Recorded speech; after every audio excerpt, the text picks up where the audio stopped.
Bismillahirrahmanirrahim. Alhamdulillahirabbil alamin wassalatu wassalamu ala asyrafil anbiya wal mursalin sayyidina wa maulana Muhammadin wa ala alihi wa sahbihi ajma'in. Fa inna asdaqal hadisi kitabullah wa khayral hadi sayyidina Muhammadin sallallahu alaihi wasallam. Syarrul umur muhdatsatuha wa kullu muhdatsatin bid'ah wa kullu bid'atin dhalalah wa kullu dhalalatin finnar. Amma ba'du. Wa bihi qala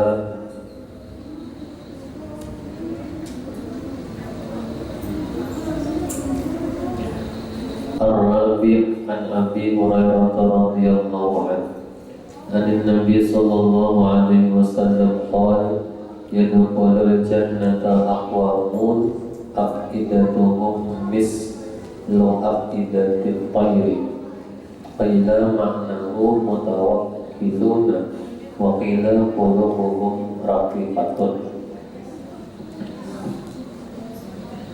Alhamdulillah, syukur kehadirat Allah. Semoga Allah Subhanahu wa Ta'ala selalu memberikan istiqomah, selalu dalam kebaikannya. Hadis tentang tawakal.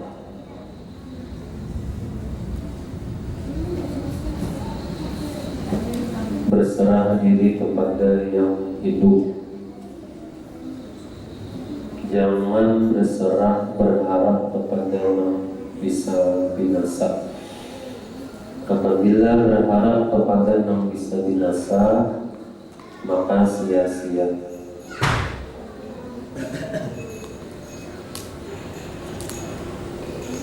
Dari Abu Hurairah, Nabi sallallahu alaihi wasallam bersabda, akan masuk ke dalam surga yaitu suatu kaum yang hati mereka berpendirian seperti hati burung.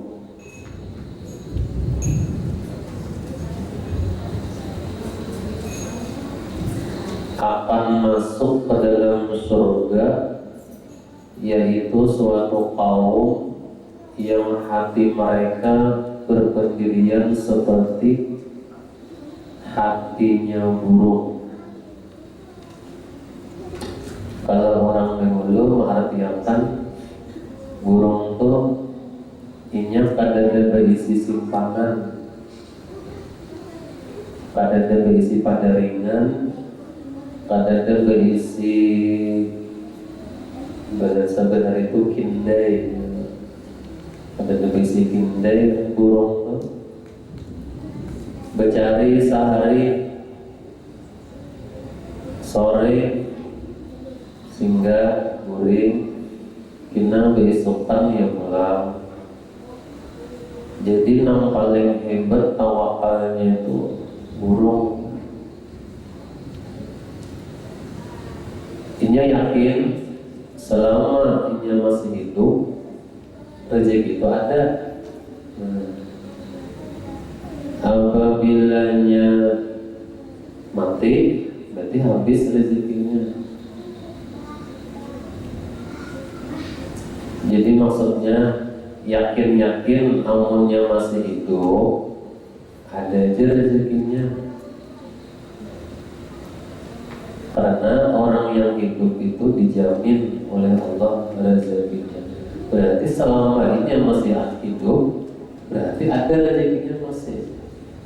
Amunnya sudah habis berarti kita mati. Mengenai kita saat ini, detik ini masih hidup, berarti ada rezeki kita masih. Rezeki nafas, rezeki berjalan, rezeki kau memandang, rezeki kau mendengar, rezeki kau mengicap. Nah, sabarataan itu rezeki. Namun rezeki orang meninggal masih belum calak, mantap. Antara dua ya kan. Nah, masih hidup itu berarti masih ada rezekinya. Emangnya rezeki itu materi aja.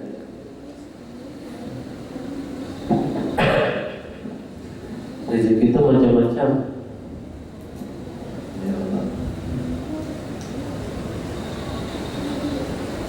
Caranya almarhum itu ya masih kalau meminum baju dari seorang ya pada mati gitu.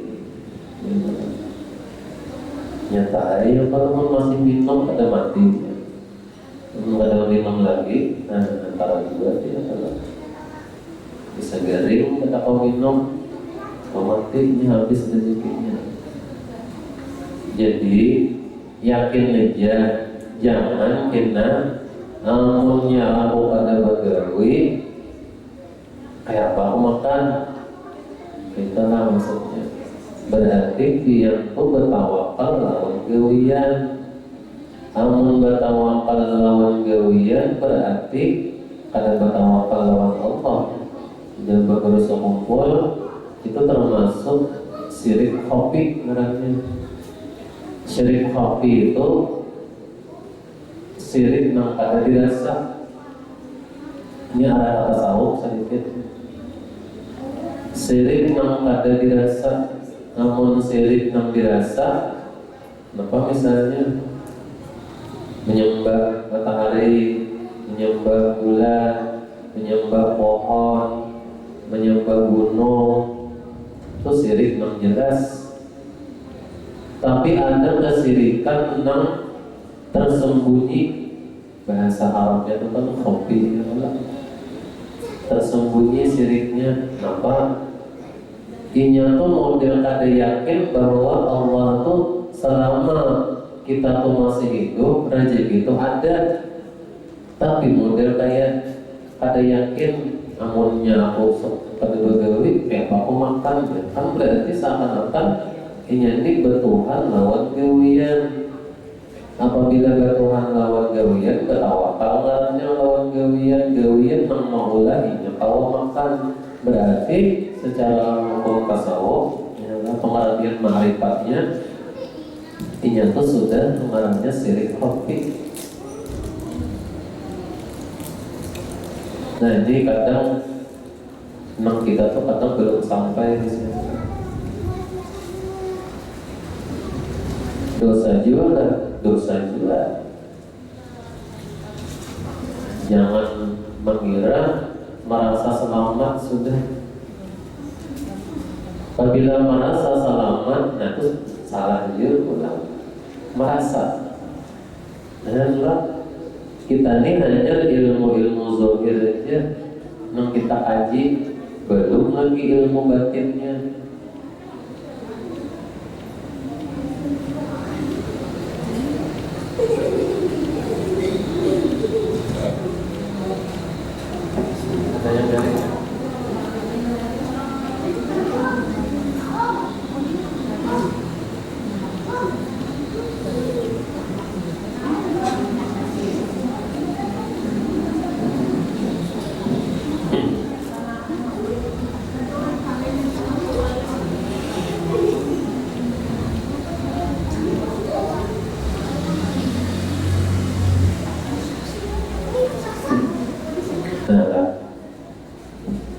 Jadi zahir diselamatkan, batin wajib juga diselamatkan. Namunnya hanya zahirnya hanya selamat, belum tentu batinnya selamat. Allahu Akbar sekalian. Secara zahirnya rukun sembahyangnya sudah terganggu. Secara hukum sah. Namun sahkah pada batinnya?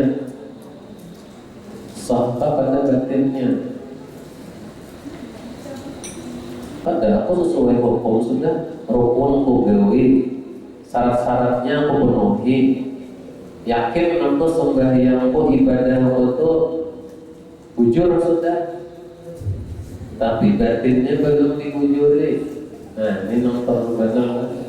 supaya zahir batin tempat syariat hakikat. Itu kalau sudah mengumpul menerangkan tentang manaqib sama syariat, thariqat, hakikat, ma'rifat, empat salah masih ingat bagian.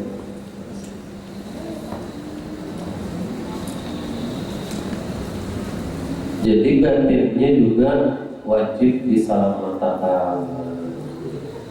Apabila berprasangka seorang hamba, kayak apa aku isuk, amunnya aku pada payu bisa ketermakan karena aku isuk. Nah itu kan seakan-akan keyakinan di hatinya itu kan pacangan ketermakan. Padahal sudah Allah tentukan kalau makan dan makan itu ketentuan Allah sudah. Jadi supaya selamat batinnya, nah kita jangan menghitung prasangka, wajib prasangka baik pada Allah. Itu perasaan-perasaan di batin.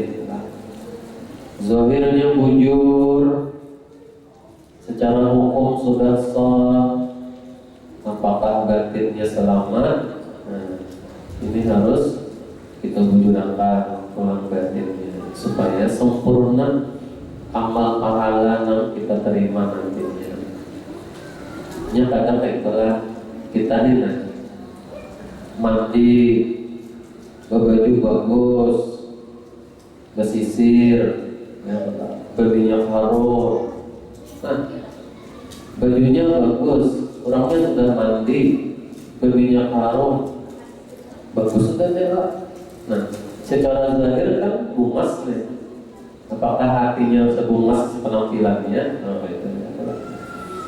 Apakah hatinya sebungas penampilannya? Apakah ia terhindar daripada sombong? Apakah ia sudah terhindar daripada sifat keangkuhan? Nah, itu perlu ya kalau kebanyakan kita tuh menghiasi zahirnya aja, hanya pandai berdandan tapi belum pandai mendandani hati. Padahal hati itu lebih utama. Karena Allah apa? Innallaha la yanzuru ila suwarikum walakin yanzuru ila qulubikum. Aku kadang memandang kepada penampilan kamu, namun aku pandang di Allah adalah hati kamu. Yang bagus kadang-kadang bagus gak penampilannya, yang penting hatinya bagus, selamat hatinya. Ya, jadi jangan lagi berprasangka amunnya aku kada berjualan, amunnya aku kada begawi, amunnya aku kada berusaha, kayak apa aku makan isok. Nah, itu kan modelnya salah sudah secara batinnya, ada selamat lagi batinnya. Bahkan dalam hukum tasawuf sudah dikatakan itu syirik khafi. Jangan makan itu, berarti salah berawal. Yakinnya bahwa apabila masih aku hidup, aku yakin aku masih ada rezeki. Itu kayak begitu. Tenang hati, tenang hati.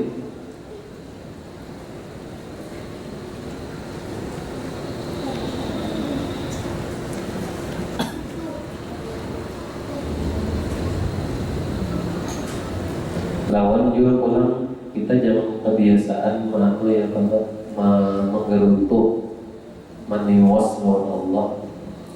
Kan cerita nang semalam itu nampak Rasulullah sampai 3 hari kada makan, tapi Rasulullah yakin ya Allah, karena rezeki itu sudah ditentukan Allah. Hari ini kita kada makan, mungkin esok kita makan ya.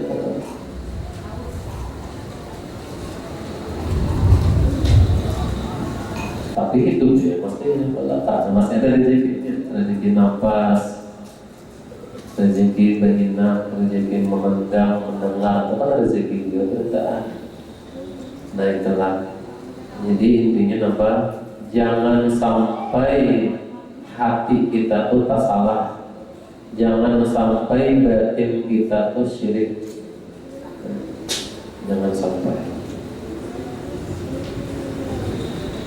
Kuati tawakal lewat Allah. Mudah-mudahan diberi oleh Allah kesempurnaan hati yang tawakal kepada Allah.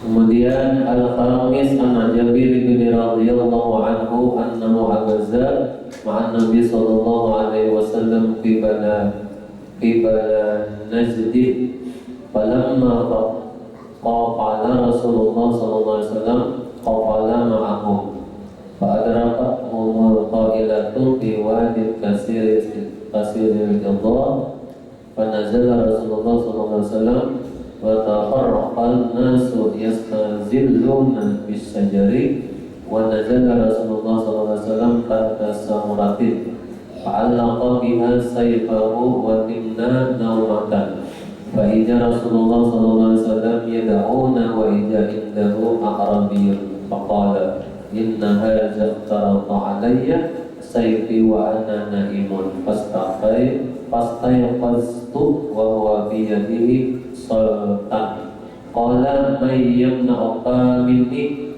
qultu Allah salasan wa lam yu'aqibuhu wa jalasa muttafaqun alaih. Panjang.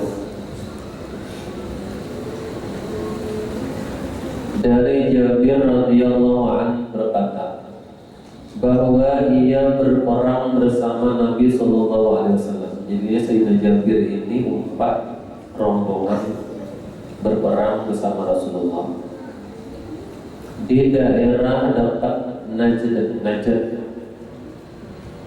Tatkala Rasulullah kembali, kami pun ikut kembali, pulih daripada peperangan.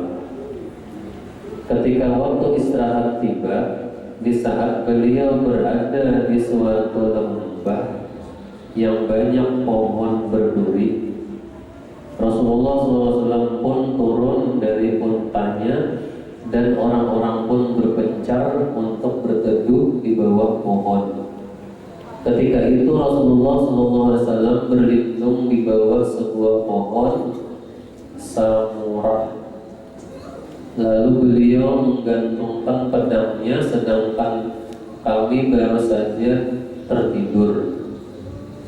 Tiba-tiba Rasulullah SAW memanggil kami, sedangkan di sisi beliau ada seorang Arab Badui.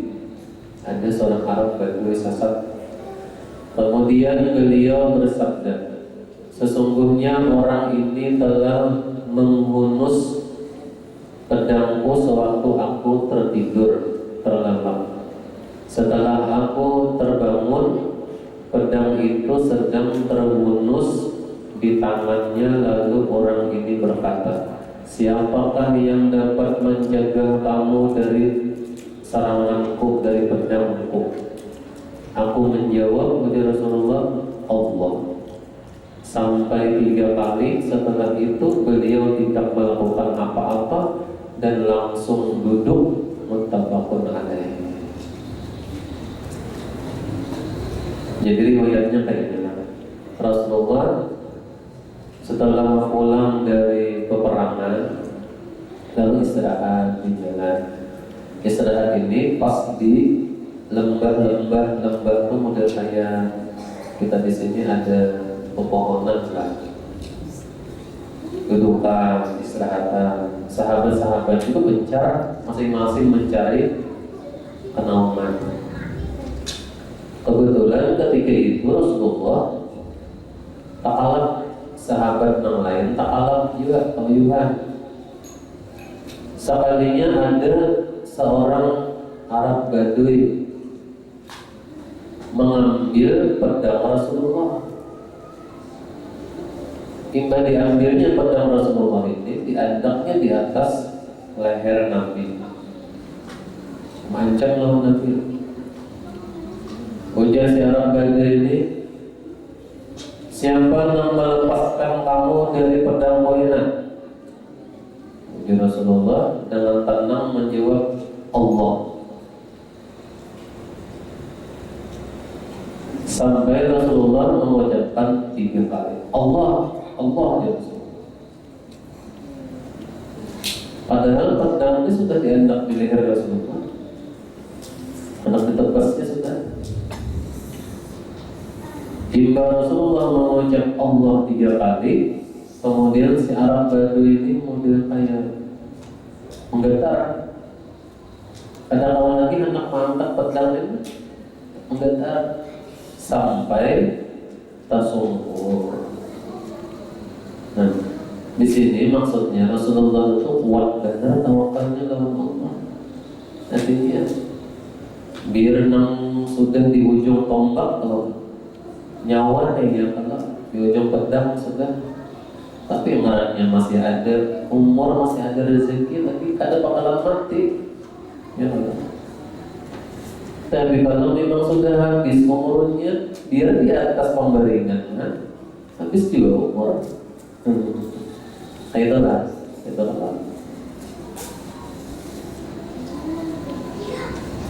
Menurut akal atau dengan terjadinya kecelakaan nangka itu misalnya nih sampai terbalik, misalnya terjungking-jungking, ada yang menyungkap mati menurut kita ya Allah. Tapi namanya masih ada rezekinya, masih ada umurnya, kata buktinya. Tapi kalau memang sudah habis umurnya, kayak apa? Sehatnya orangnya, terus mati juga. Yang orang sudah habis rezekinya ya Pak. Nah jadi tawakal itu kuat-kuat lawan Allah, jangan bertawakal lawan yang lain.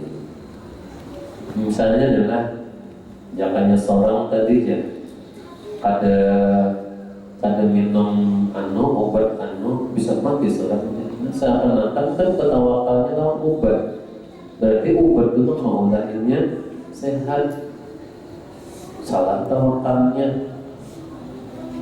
Tapi kembalikan lawan Allah berkat minum obat, Allah sehatkan aku, berarti bujur tawakalnya.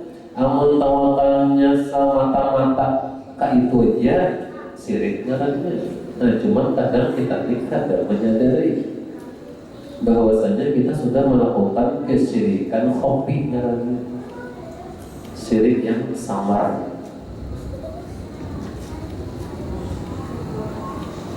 Atau misalnya lagi nih Pak, ada kawanan, kawan ini misalnya minta bantu lawan kita, lalu kita bantu, imbah kita bantu, lalu dia berusaha dengan bantuan dari kawannya tadi sampai dia berhasil, mampulah sudah ya. Lalu kita datang membantu tadi. Nah kalau jakanya pada aku semalam membantu ikan, ada bakalan ini ikan. Nah ini kan sudah kata-katanya tuh ini tuh mengakui, inya nang maulah, inya tuh nyaman, inya seakan-akan nang maulah orang itu sukses. Berarti tak akui. Nah tak akui itu ngarannya sirik. Seharusnya nonton, alhamdulillah ikamlah, syukur aja lagi ikamnya. Nah alhamdulillah berkat aku bantu semalam ikam sukses. Berarti kata mengakuinya. Nah itu kadang yang syarat sering kita tuh salah ya. Tak akui, maka ngalih biar ngarang syirik ini kadada ampunannya. Apabila hatinya selamat, insya Allah zahirnya tuh pasti selamat. Tapi apabila yang zahirnya selamat, belum tentu hatinya selamat. Ini pentingnya hati itulah, supaya membujurkan tawakal kepada Allah. Nah contoh mana? Misalnya kita berisi benda apa ya lah? Benda karamat kan, atau jimat misalnya kan. Sering kan hampir berjimat-jimat, boleh ada berjimat. boleh lain asal jimatnya tuh ada barang yang najis. Habis itu pulang caranya jangan berserah kepada jimat. Ini misalnya jimat barangnya jimat penglaris kah, jimat teguh kah, jimat kebal kah, apakah misalnya katakan coklat-coklat pakai jimatnya Semarang ya bisa mati seorang ya. Berarti kan jimat mau lahirnya selamat, berarti ketawakannya lawan jimat. Sirik katanya itu nampak salah. Nang bujurnya kayak apa? Jangan semata-mata ajimatnya. Alhamdulillah berkat nang ini aku paten bener kan. Alhamdulillah berkat ini aku bisa memaafkan Allah. Alhamdulillah berkat ini jimat ini diberi guru aku kan pengarannya laris manis berkat. Namunnya berkat kan berarti Allah memberi manfaat kepada benda itu. Nah, mudah-mudahan pahamlah supaya jangan salah.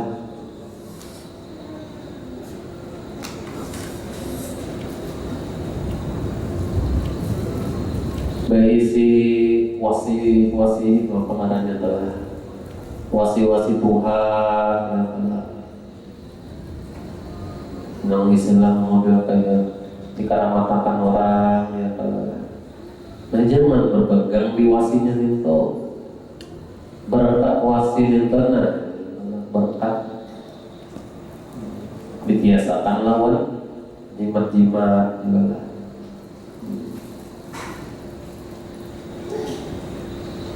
Pahamlah masalah yang tawakal ya, supaya jangan masalah bertawakal ya.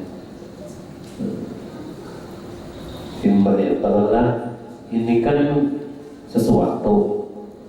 Apakah ini sesuatu juga? Ini cincin sesuatu juga. Ini pun termasuk sesuatu juga. Allah menandakan manfaat di yang ini nih, apabila dimakan, hanya apalagi musa piring makan. Yang benar ya Pak. Berarti kan ini manfaatnya hanya yang ini dihendaki Allah manfaatnya nyaman melihat.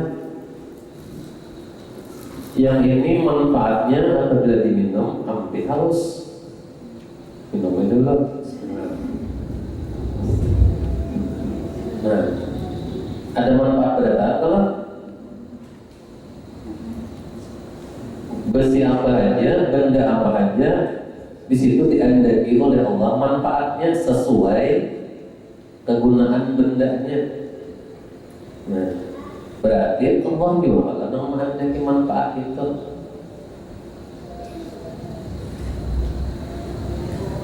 Apabila ikan membawa nama ini adalah hendak jadi kantong, insya Allah kada kelihatannya, tak ada bendanya kada kelihatannya, enggak. Nah, ini kan bawa besi ini naikin aja. Apabila ada orang berhajian, insya Allah kan kada di kiau berisik, ya tak kan ada di kiaunya, ya. Kada kelihatannya. Nah, jangan berpegang pada bendanya itu, berkat bendanya tenang, diselamatkan itu nang bujur. Jadi boleh aja, model kayak berjimat-jimat itu lah, asal jangan salah caranya. Tetap bertawakalnya kepada Allah. Benda itu hanya berkahnya, berkatnya. Gitu.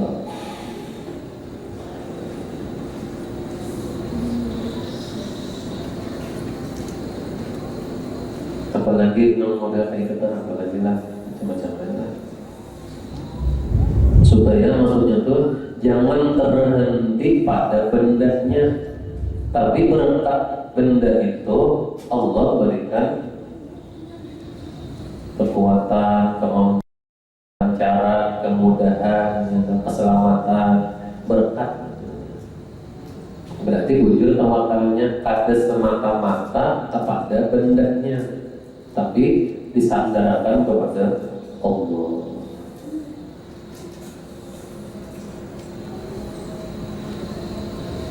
Nah, sampai kisah Rasulullah yakin bertawakal kepada Allah sekalipun pedang itu sudah di leher Nabi, tinggal menggeliat aja lagi beratnya.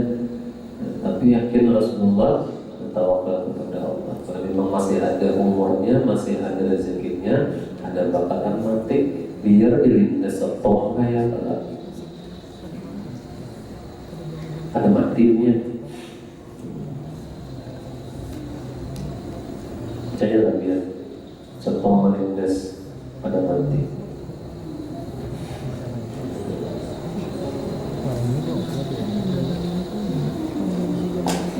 Lawan jangan berjimat kebal, kena kelaparan.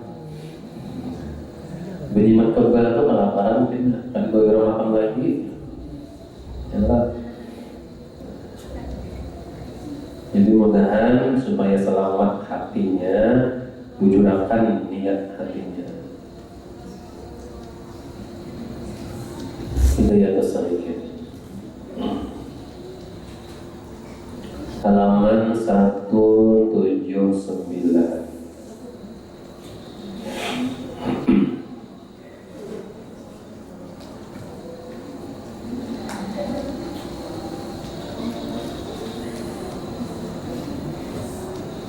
Bagaimana semalam? Qala al-mu'allif rahimahullah wa nafa'ana wa bi'ulumihi fid dharain. Sampai kedua lah, nah, di tengah-tengah 179 di tengah. Kedua, bahwa engkau ketahui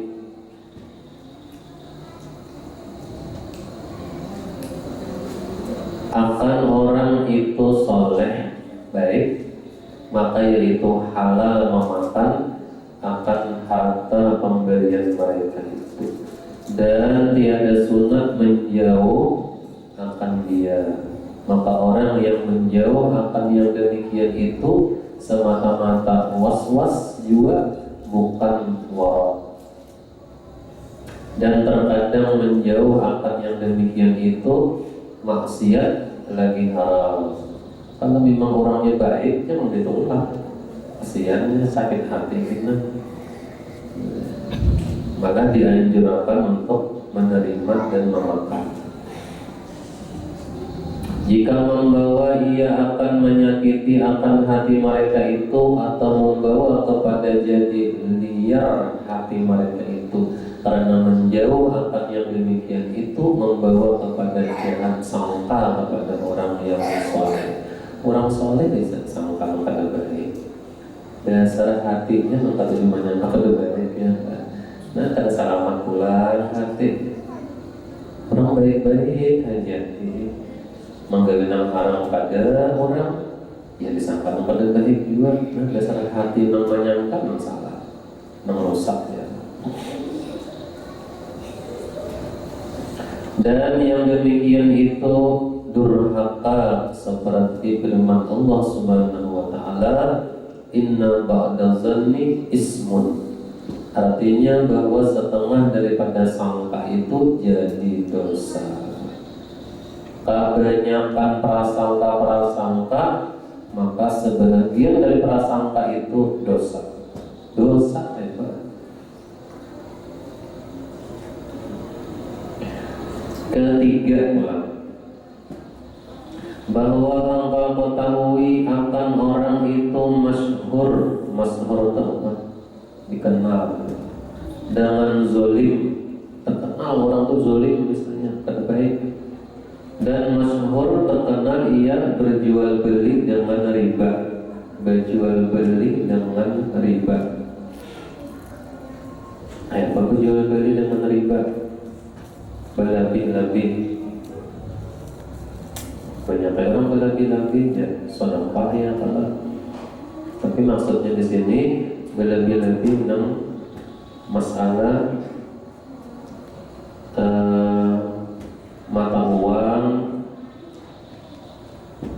emas, makanan pokok lah. Apabila berlebih-lebih termasuk riba. bertukar dengan duit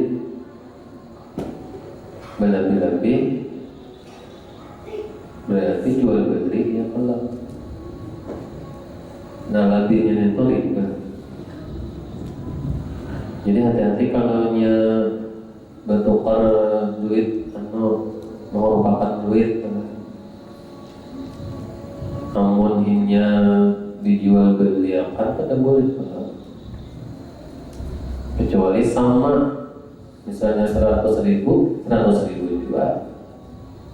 Namun bertukar misalnya 100.000, ya aku jualnya 100.000 uang koni, tapi ketika membayarnya 100.000 10 aja, nah 10.000 itu riba. Jadi kalau nyebur duit harus sama-sama, ya 100.000 juga. Nah ini itu ayo hendak memberi berdaya, tapi jangan ada perjanjian dari awal pulang. Itu termasuk ribanya. Pulang ada perjanjian dari awal. Aku kena baru duit awal nikah aja 1 juta. Ayo kita gampang aja, kita ada ucapan kayak itu. Ya, yang kamu sudah menghoror, karena ada sudah emeng-emeng ucapan itu istilahnya itu dalam ingat misalnya 100.000 itu termasuk riba marahnya, karena sudah ada permanggilan dari awal. Awalnya kan ada pemahaman awal ada memang semata-mata anak buruk saja ya kalau.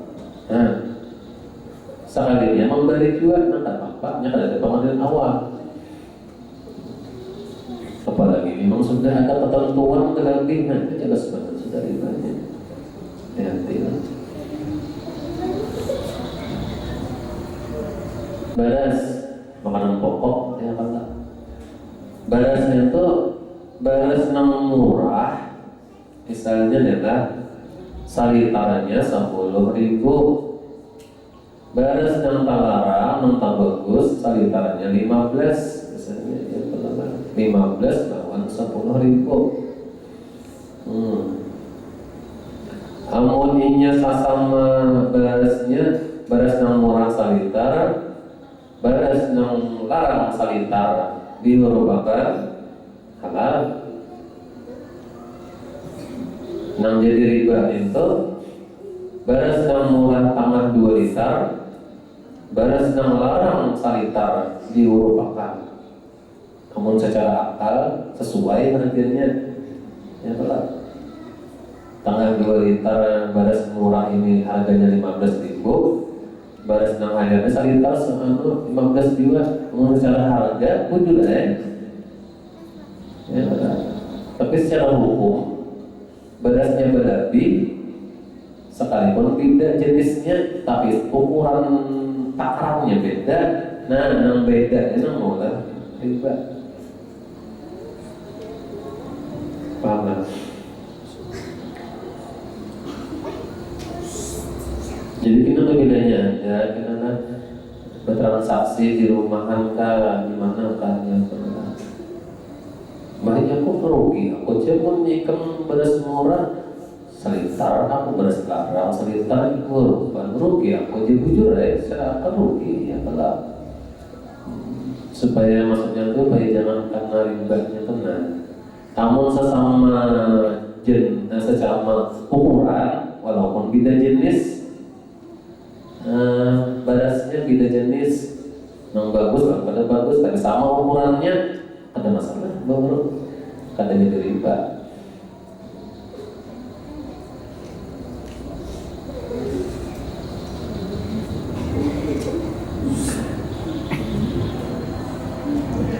Hingga engkau ketahui bahwa segala harta mereka itu haram, galiannya riba.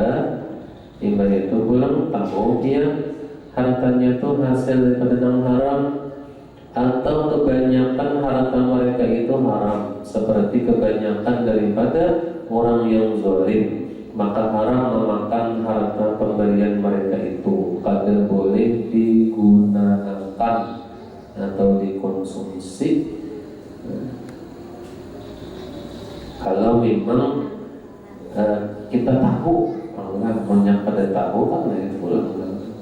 kita tahu misalnya. Itu yang ketiga, apabila kebanyakannya kita tahu bahwasanya gawiannya itu gawian yang riba, gawian yang haram, harta yang haram, maka kita kada boleh menggunakan daripada pemberiannya. Menerima dengan niatan supaya orang jangan tersinggung boleh saja kalau pendapat yang semalam, tapi jangan digunakan.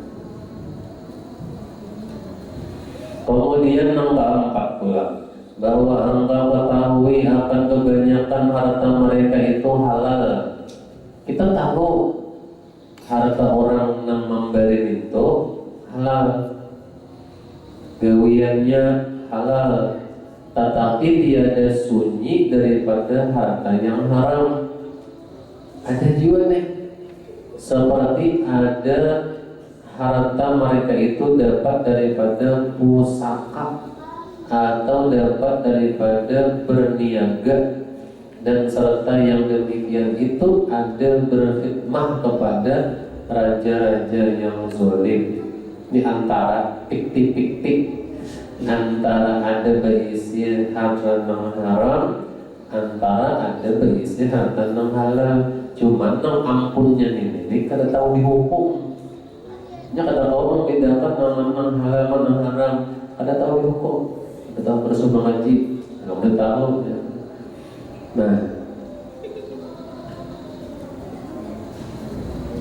maka pada balik, pada kebiasaan harta mereka itu halal, tetapi tiada sunyi daripada bercampur dengan harta yang haram. Maka seyogianya bagi orang yang bersifat wara, apa semalam, menghindari daripada nang subhat, apalagi nang haram, terus wara mana. Orang yang bersifat wara menjauhi daripada harta mereka itu, tetapi pada syarat, pada hukum tiada haram memakan harta mereka itu. Ini yang fiktif-fiktif. Orang tenaga hidup kada tahu dihukum, kada tahu di halal haram. Cuma kita melihat gawiannya itu ada nang baik, ada nang haram. Ya Allah. Lalu di sini boleh aja kita memakan harta yang diberikan orang itu. Kalau dalam pengertian yang lain, kita berprasangka bahwa Allah mendatangkan harta yang diberikan ini adalah dari usaha yang halal. Kita berprasangka, berkeyakinan bahwa harta yang diberikannya lawan kita ini adalah dari usahanya yang halal. Itu caranya.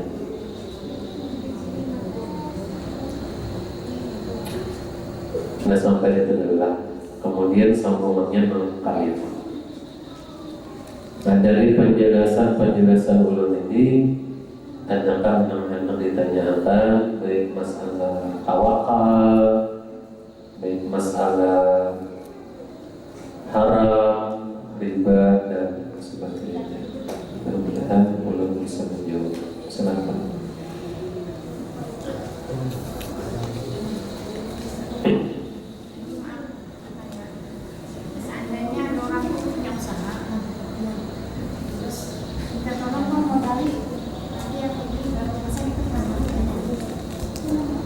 Oh, minta modal, itu minta. Oh, itu dalam hukum fikih boleh, karena kita memodali untuk modal usaha. Itu termasuk dalam hukum fikih ngarannya tolong menolong, boleh. Kalau kita meminta persenan itu wajar. Boleh gitu.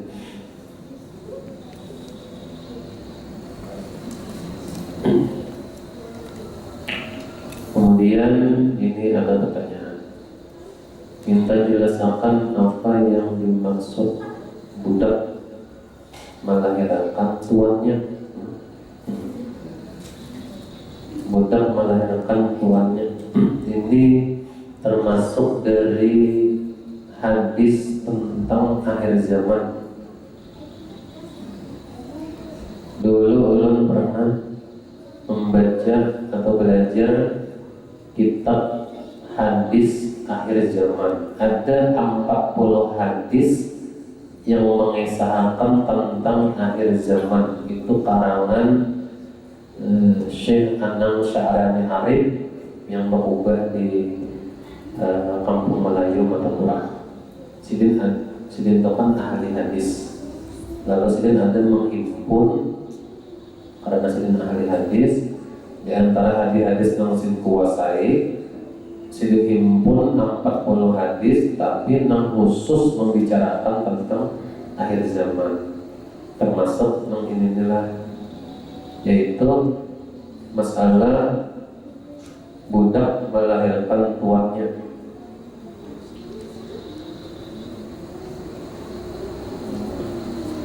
Banyak ada salah telah insyaallah. Bahwa akhir zaman itu kina banyak anak yang durhaka kepada orang tuanya. Seakan-akan si kuitan yang seharusnya yang terlahir dari mama, dari ibu itu anak, dan anaknya yang seharusnya taat bahwa abah mamanya mentaati, tapi sebaliknya banyak kita di akhir zaman itu orang tua melahirkan tuannya. Kenapa? Diatur anak banyak durhaka lawan kuitan. Kayak sekarang banyak anak yang membunuh kuitannya sendiri. Berarti seakan-akan mama ibu ini melahirkan tuannya. Mamanya jadi budaknya. Paling durhaka maksudnya. Insyaallah mungkin ternyata balanya kurang tepat. Karena belum pernah belajar membaca. Di antara maksudnya ini adalah orang anak yang berani durhaka sama orang tuanya. Jadi anak yang mengatur kuitannya, yang seharusnya kan anak taat lawan orang tua. Ini malah kebalikannya, anak yang memerintah yang mengatur lawan kuitan. Ada lagi mungkin kayak takutan, ketularan. Ada lagi karena makan. Itu akhir zaman. Termasuk akhir zaman itu maksudnya banyak anak-anak yang berani sama orang tuanya. Maka oleh karena itu jangan sampai kaget belajar masalah agama supaya tahu akhlak budi pekerti, adab sopan santun, kewajiban anak sama orang tuanya dan kewajiban orang tua sama anaknya. Itu karena salah lingkungan wilayah keluarga, lingkungan masyarakatnya pada mendukung, akhirnya anak banyak yang berani sama orang tuanya. Ada lagi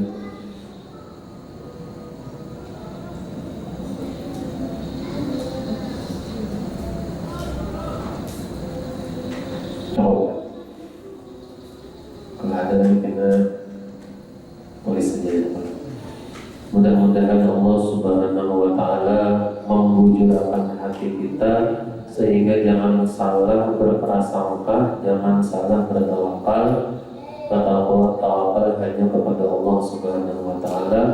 Jangan bertawakal kepada sesuatu yang selain Allah, karena itu termasuk syirik. Dan yang bahaya juga adalah syirik khafi, syirik yang samar. Kadang kita sering mengucapkan hal-hal yang itu sebenarnya membawa kepada kesyirikan. Dan mudah-mudahan Allah Subhanahu wa Ta'ala menyelamatkan kita daripada harta-harta yang haram, diselamatkan daripada harta riba, dan mudah-mudahan Allah Subhanahu wa Ta'ala selalu menunjukkan jalan yang diridainya dan didatangkan Allah harta-harta yang halal, sehingga